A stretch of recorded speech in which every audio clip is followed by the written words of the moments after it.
But I do want to start with probably it might not be the most popular matchup because I think that'll be FaZe versus Optic, but I think this is one of the most intriguing matchups because of where they are coming out of the final major of the season, and that's Vancouver Surge versus the Miami Heretics.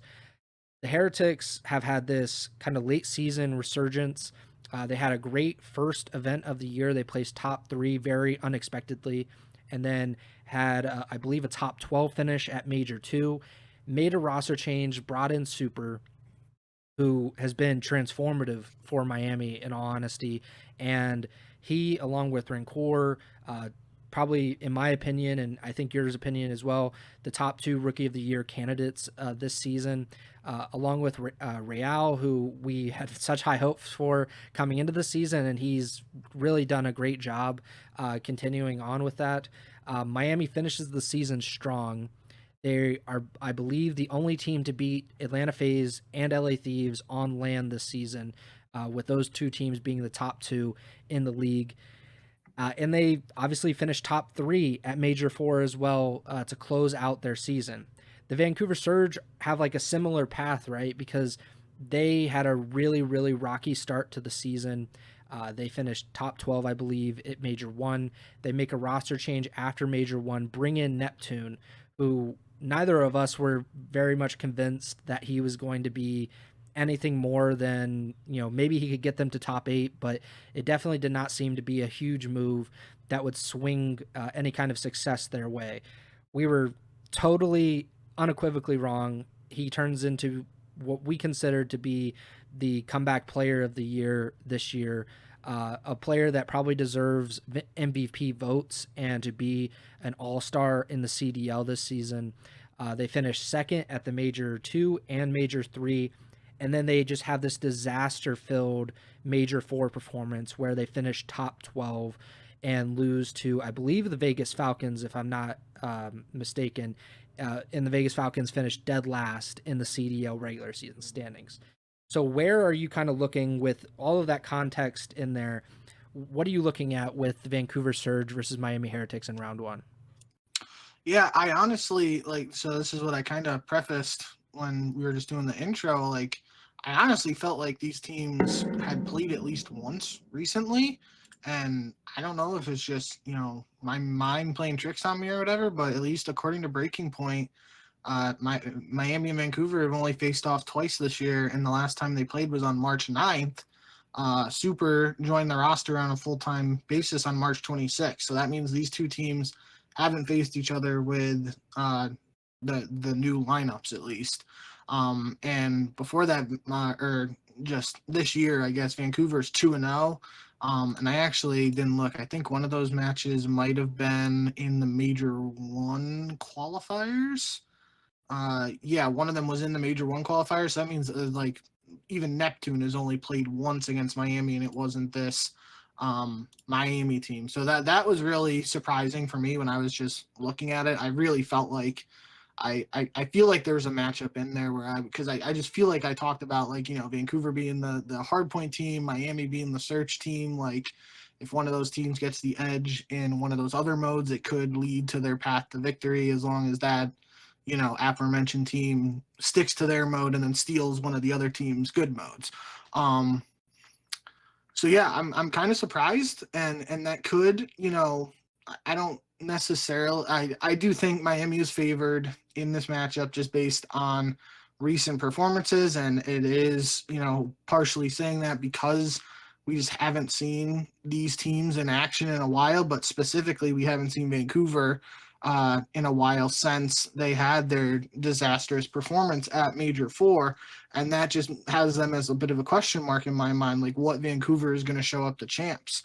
Um, and I just think like based on what we've seen from Miami lately, I got to give the edge to them, and especially with the search and destroy, even if this is a gritty, um, you know, game five series that comes down to the wire, I got to give the edge to Miami there just because of how good they've been in search and destroy since Super joined the team.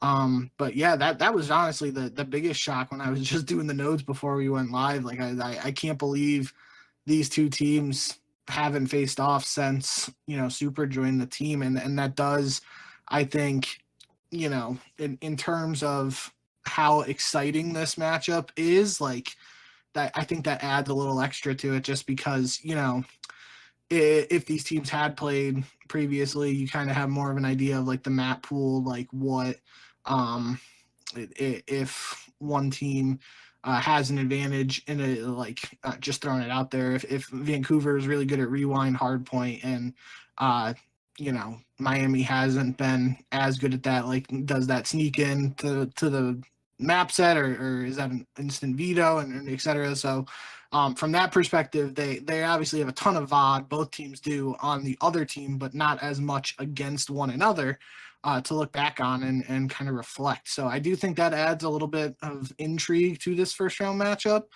Um, if Vancouver comes out and plays like the Vancouver that we saw earlier this year when they made the change for Neptune and they made back-to-back major grand finals, this should be a really good matchup. And again, I could see it go in game 5 where Vancouver is winning the hard points and then Miami maybe gets a Neslo in there. But talking about hard point, it's not like Miami is a slouch in hard point either. Like they are a good hard point team. It's just they are a really good search team. So that makes Vancouver's job harder if Vancouver isn't able to win the hard points, which they have been relying on since they made the roster change. So that's how I'm really looking at how this series should shake up. I'm thinking Miami takes it just based on, saying recent performances, even though it's a month ago, but that's all we got to go on. But I do think that the fact that we haven't seen these squads square up with these rosters makes it a little more interesting. Yeah, I was just looking up what their like hard point records are, S&D records, and then I was just looking kind of at their schedule. And Miami's most recent losses were to, of course, Atlanta FaZe and LAT, the two grand finalists at Major 4. And then before that, they lost to the Toronto Ultra in April. They lost to LAT. They lost to Toronto. The last time that they lost to a non LAT, Toronto, or FaZe team was before Super even joined the team. So they have what, 4 or 5 losses since he joined, and all of them are to the top 3 teams at the end of the regular season, which kind of shows how they took care of business. Like they're supposed to beat the teams that are below them, and they've been able to even beat some of the top teams. Like I said, LAT and FaZe, they have beaten on land this season, which really gives them an edge. Vancouver has not been certainly FaZe. They have beaten FaZe multiple times this season, and that kind of actually put them on the map post Neptune. That was their first match after he came into the lineup, and I think that really opened our eyes to, okay, maybe they should be taken a little more seriously. Of course, they go to the Major 2 and Major 3 grand finals. They don't have a lot of success there, even though I do think it was a lot closer in the actual maps than the final score would indicate. But yeah, it's interesting. I was, like I said, I was looking up their map scores, and like you said, Miami is probably the best or like second best S&D team since Super came in to their lineup. They're 18-6 since like the end of March when he was signed full time, and then they're 500 in hardpoint and control combined, a little bit over 500 in hardpoint, a little under 500 in control.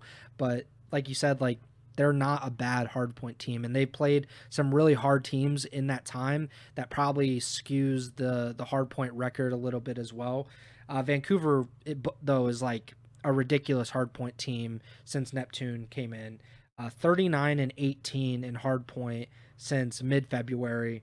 And then they're a little under 500 in S&D and a little under 500 in control. So it really is how you laid it out. Like if we're looking on paper about like what are the strengths of these two teams, you have a team that has a very notable and very obvious strength in hardpoint, and then you have another team that has a very notable and very obvious strength in search and destroy. Neither of them are particularly strong in control. Neither of them have like another game mode that they're like very adept at and have like a 60 plus win percentage in that game mode. So I think it could come down to who's going to win this control, who's going to be able to take control of, no pun intended, that map 3 and potentially swing the series, because it does seem pretty realistic that Vancouver wins map 1 of this series, Miami comes back in map 2, and then you're tied 1-1 going into the final 3 maps of the series.